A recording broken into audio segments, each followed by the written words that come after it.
변호사들이 제일 좋아하는 게 하지 마세요. 하지 마세요. 그럼 아무 일도 안 일어나거든요. 돈도 하지 말라는 걸 안 하면 일단 기본은 먹고 들어가. 내가 엄청난 성과를 내려고 하지 마시고 하지 말라는 걸 하지 마요. 근데 돈이 많은 사람은 해도 돼. 나에 대한 투자라 그래. 이거는 고생한 나를 위한 투자.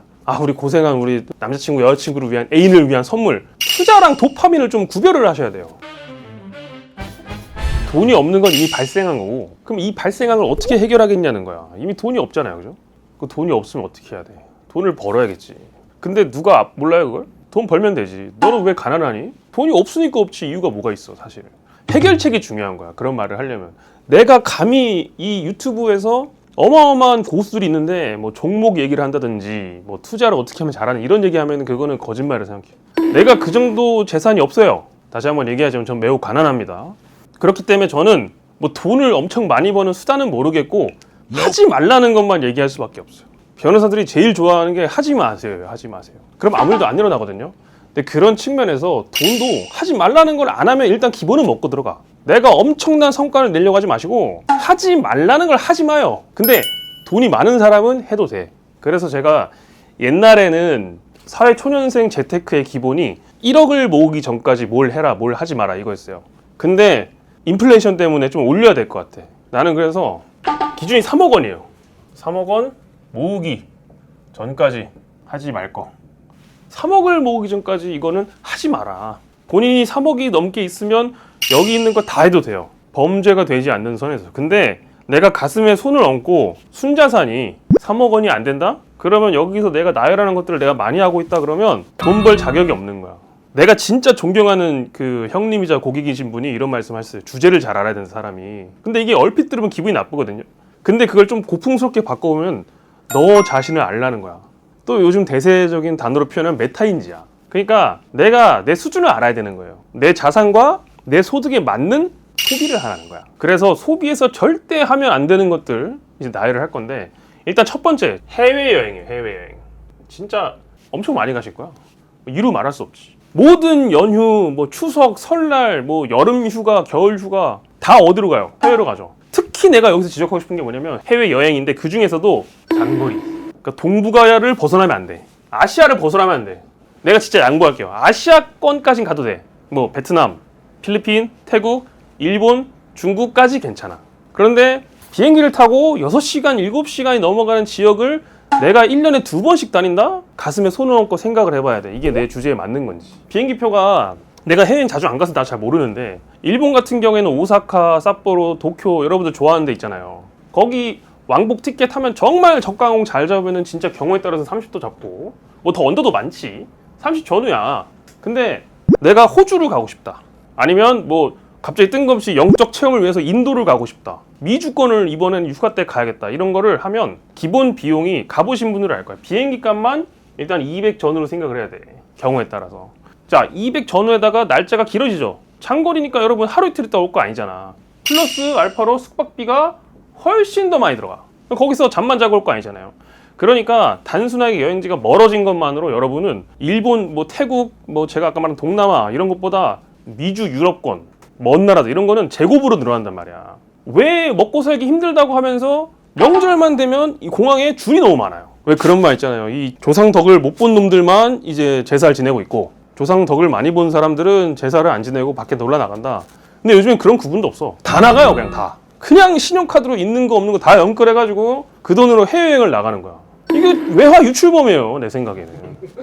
외화를 우리나라에서 빼앗아 가고 있다고, 이 사람들이. 정신 차려. 당신도 그중 하나가 될 수 있어요. 이 해외여행이 중독이 되거든, 일종의. 이게 사람이 뭐 그런 여행 있잖아요. 막, 야, 태국, 필리핀 망고는 제주산과 차원이 달라. 야, 일본 라면은 국내와 차원이 달라. 이렇게 얘기하는데 똑같아, 내 생각엔. 그건 당신의 기분 탓이에요.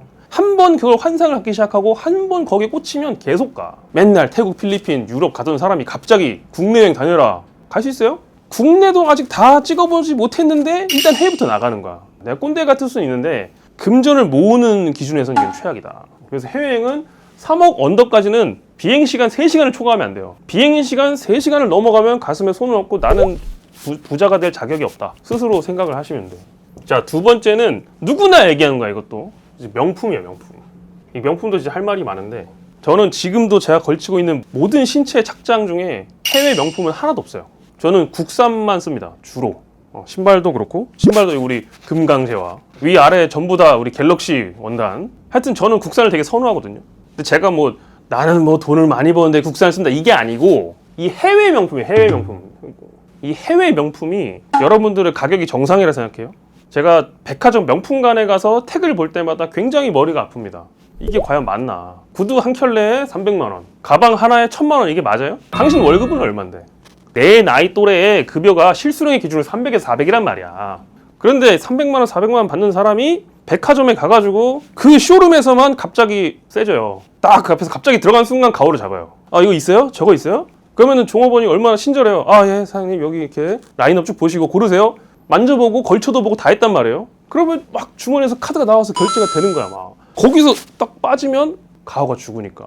그 명품을 사는 마음을 갖다가 합리화를 시켜. 마음을 어떻게 셋업을 하냐면 나에 대한 투자라 그래. 이거는 고생한 나를 위한 투자. 아, 우리 고생한 우리 남자친구 여자친구를 위한, 애인을 위한 선물. 투자랑 도파민을 좀 구별을 하셔야 돼요. 아니, 나에 대한 투자, 책은 한 권이라도 읽어요? 한 달에 책을 한 권도 안 읽으면서 명품을 산단 말이지. 운동은 안 하면서 명품을 산단 말이지. 뭔가 정당하지 않은 일을 한다는 걸 본인도 아는 거야. 그러니까 뇌에서 이런 명품을 구입할 때 심리적으로 방어 기제가 작동을 한다고. 투자랑 소비는 완전 다른 거예요. 소비가 투자가 될 수 있다는 생각 자체를 버려요. 소비는 소비야. 가방 사는 순간 중고로 내놓으면 바로 감가상각이라고. 그런데 이거를 나에 대한 투자라고 주장하면서 또 명품 사면 오래 쓴다고 얘기하면서. 근데 유달리 우리나라가 막 통계도 보면 장난 아니에요. 우리나라 명품 시장이 계속 성장한다. 루이비통이 우리나라 제일 좋아하잖아.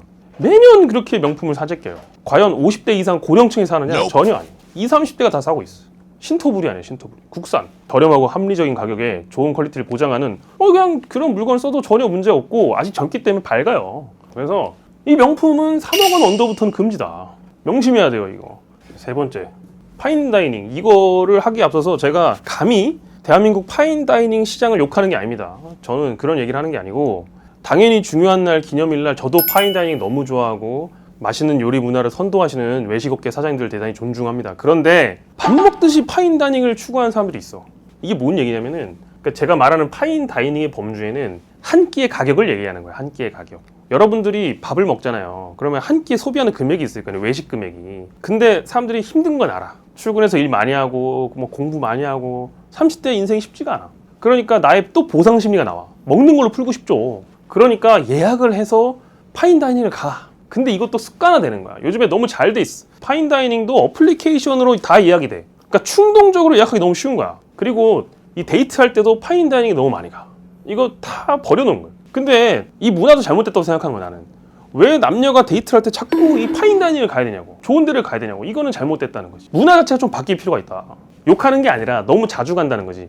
30대 3억 원 이하 자산을 가진 사람들이 너무 과도하게 식비를 지출하게 되면은 단순하게 즐거움을 넘어서 가지고 과소비다. 이거 줄여야 되는 거예요. 네 번째, 유흥. 이거는 사실 뭐 남녀 구분은 없을 수 있지만 주로 남자들이요 20대 때 유흥을 즐기는 사람은 사실 정상인이 아닌 경우가 많아. 내가 좀 약간 선입견일 수도 있어. 제가 여기서 말하는 유흥은 나이트 이런 것도 포함되지만 흔히 말하는 이제 여성 종업원이 나오는 술집을 말하는 거예요. 고가 주류를 다루는 곳, 아니면 불법적인 유흥까지 포함이야. 법적인 걸 떠나서 오늘은 법적인 게 아니에요. 경제적인 관점에서 20대 30대가 이 유흥을 간다는 얘기는 나는 그냥 파산하겠다. 어머니 아버지 죄송합니다. 저는 5년 내로 파산을 하겠습니다. 라는 각오와 비슷해. 이게 남자가 30대 이전에 뭐 하나에 꽂히면 그것만 계속해요. 근데 제일 무서운 게 여자에 꽂힌 남자는 30대 내내 여자만 찾아가요. 이제 어느 순간 내 핸드폰 주소록에 막 실장들 번호가 있어. 그리고 이제 유흥업소에서 말하는 용어들이 절로 튀어나와. 그리고 여기 가는 친구들끼리 모여. 술만 먹었다 하면 거기 가는 놈들끼리 모여가지고 2차, 3차를 가는 거야. 근데 이게 버릇이 되는 거야. 이게 무서운 거예요, 사람이. 버릇이라는 게. 한번 그쪽으로 빠져들면 술을 먹고 나서 공허한 거야. 뭔가를 해야 되니까 꼭 이 유흥을 한다. 여기 가는 분들이 1시간만 노는 거 봤어요? 2-3시간, 4시간 논다고. 한 번 가면. 그럼 하루아침에 그냥 한 번 가서 100만 원 쓰고 오는 거예요, 막. 200만 원 쓰고. 이거는 또 그 문제가 뭐냐면 본인 소득이 늘어나잖아요? 소득이 좀 늘어나면 그걸 비례해서 더 써, 이거 하신 분들은. 막 급을 올려. 여기는 끝이 없거든. 이 세계는 다른 유튜브 찾아봐요. 이 강남 유흥의 세계는 끝이 없어. 거긴 상한선이 없어요. 여러분이 돈을 쓰고자 하면은 전 재산 쓸 수 있어, 하루아침에. 잘못 물리면 죽어요, 진짜. 그러니까 이 유흥은 일단은 첫 번째로 중독되기가 쉽고, 두 번째로 맨 처음에 작게 시작해. 자기 소득 수준에 맞춰서 작게 시작하는데 소득이 오르는 거에 비례해서 이 유흥도 놀거리가 너무 많아. 하면 안 되는 가장 나쁜 것 중에 하나다. 여러분, 생활 보조 어플. 여러분께 구독 서비스를 제공하는 모든 플랫폼들 되게 편리하거든요. 여기 뭐 있냐면 막 일단 기본적으로 30대는 혼자 사는 사람이 많으니까 청소도 구독 결제 많이 하거든요.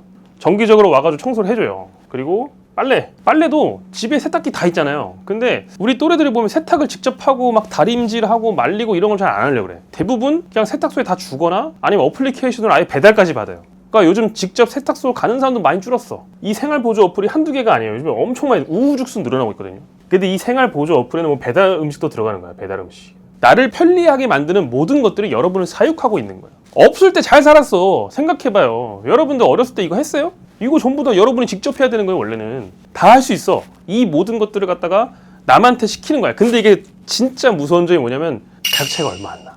그러니까 뭐냐면 청소 업체를 불러갖고 가면 되게 많이 들 것 같잖아요. 근데 진짜 얼마 안 들어. 몇만 원 이래요. 빨래도 한 번 할 때 내가 옷 이렇게 쭉 맡겼는데 한 만 얼마, 2만 원 이렇게 돼요. 배달 음식도 어때? 포장해서 갖고 오는 거나 배달하는 거나 배달비가 얼마 안 들잖아요. 그러니까 이게 너무 유혹에 쉽게 빠지는 거야. 근데 횟수를 간과하는 거예요. 이게 곱하기 10이야. 곱하기 100이야. 1년을 놓고 계산해봐요. 내가 이거 얼마 쓰나? 이 생활보조 어플에 내가 쓰는 돈을 계산해보면 깜짝 놀라. 그 돈으로 S&P를 사요. 그 돈으로 부를 사란 말이야. 이상한 거 사지 말고. 어? 투자 방법을 연구하지 말고 돈을 쓰지 마요.